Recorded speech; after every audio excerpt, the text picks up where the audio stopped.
Hi, my name is Matthew Powers. I am a professor of gaming in the Media Arts and Science program at the IU School of Informatics and Computing at IUPUI. I've been here nearly 10 years. I teach the video game classes, comic books, history of gaming, creature design, and I oversee game production with my co-teacher, Todd Shelton. Hi, my name is Todd Shelton. I'm the professor of web and programming here in the IU School of Informatics and Computing at IUPUI. What is it like co-teaching a game class together in Media Arts and Science? Well, I have to say it's very much appreciated and very much needed. The thing about gaming is that gaming involves a lot of people nowadays. It involves a lot of brains, a lot of mindsets, a lot of left and right brains. How did we teach this class, Todd? Did you? He told me I was going to start. I know, well, you didn't, so I got my stuff together. All right, fine. All right, this is how it starts off. This is how we teach. No, this is yeah, because he said he's going to do something, he doesn't do it, so I got to pick up the slack. That's what happens. Man, the students get nowhere. Yeah, neither do we. Unfortunately. Yeah. No, it's how do we teach, Todd? Well, we've had two different sections of the game, right? Three. Two different kind of iterations. Yeah, three iterations. Three. Well, two were very similar. Very similar. Really? Return of Etheria was very similar of a game. Yeah. Not the mechanics, maybe, as far as like. You mean the first year, the first and second year? Yeah. Oh, okay, I can see that. Yeah. Now this one's totally different. Oh yeah, well no, I'm going to say we taught. For me, Return of Etheria was one big project over 3 years, but it was 3 distinct, different chapters of that. I mean, that called for different teaching things. Yeah. The first year, it was you and I and Travis and Albert and Thomas. Yeah. So we had to deal with that. I mean, 5 professors vying for control, and the only 2 that were kind of really, you know, kind of going nuts with it were you and I. Yeah. And then the next year was just, then it was you and I on our own. And the other thing too was payment. The other big thing was the actual funding, because the first year the school didn't know what to do, so they funded it, and they regret that. And then the second year, well, no, I mean, because we didn't have a budget, we didn't know what to do. And then the second year, we thankfully Joe DeFazio, our angel, came and used his research money. Yeah. And then it was funny because then the thing that got me, it was interesting to me that then we got everybody to come see the project, and then we got the school officially funding it with a budget the third year, which has now led us into this. Because they liked it. Yes. Saw the potential. Yep. So how I got involved with this project is, I'm a firm believer, I think, of a project-based class. We have so many aspects that go into media nowadays. I mean, you have video, programming, you know, there's art, creativeness, and in a normal media program, they're all separated. And it amazed me that they're all, you know, we always talk about doing it, we just never have done it, right? So it ends up, you know, me and Matthew started getting together and talking about this. Wouldn't it be fun just to create a class where we just brought 2 worlds together? And actually, the first time we ran this game about 4 years ago, we actually had a lot of different professors in here. So, you know, we had one for video and 3D, and we grabbed them all, and it got to be really complicated. You know, everybody was off doing their own thing, but it still came out really well, and the students loved it. All the rest of, you know, the lecturers loved it. So it really worked out pretty well, and the students made a game that actually got shown at a convention, which was, you know, the most important thing. So what are we doing now, and what have we done before? Well, the whole thing started actually when Gen Con contacted us years ago and wanted us to make a game for them. That's what started this whole thing, first off.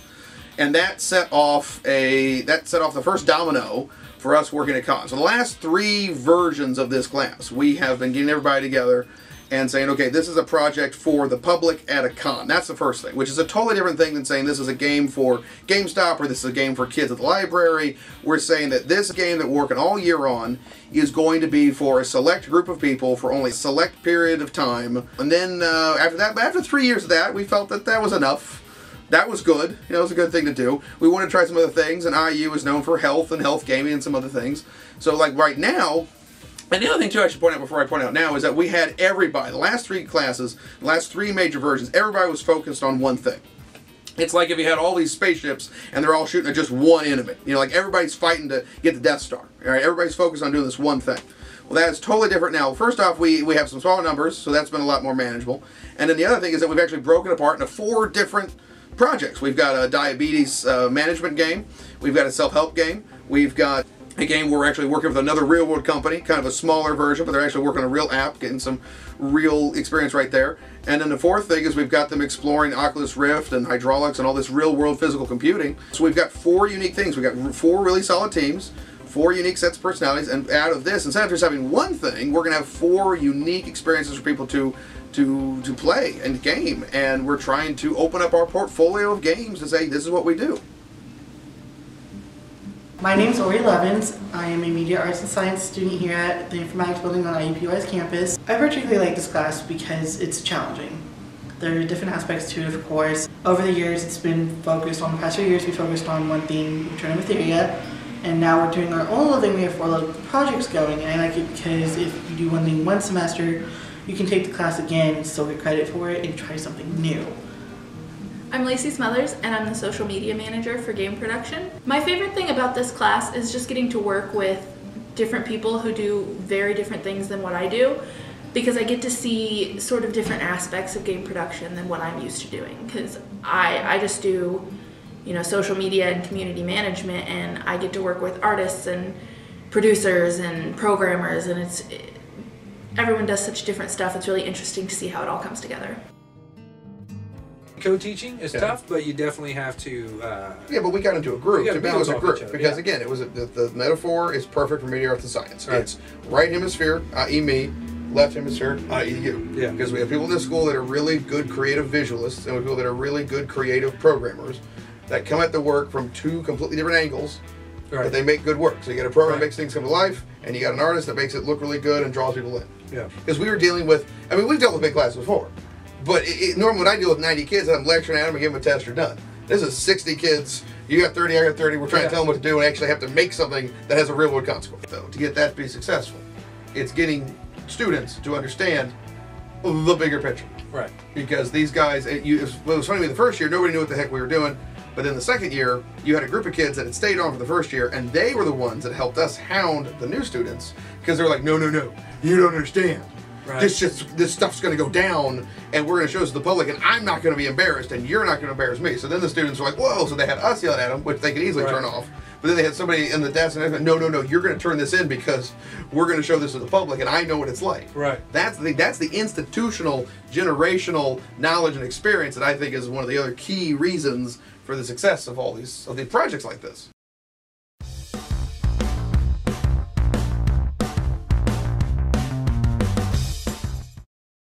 He's not doing this very well. He looks like. Will you give him here? Oh, for God's sakes! I hope you're getting that.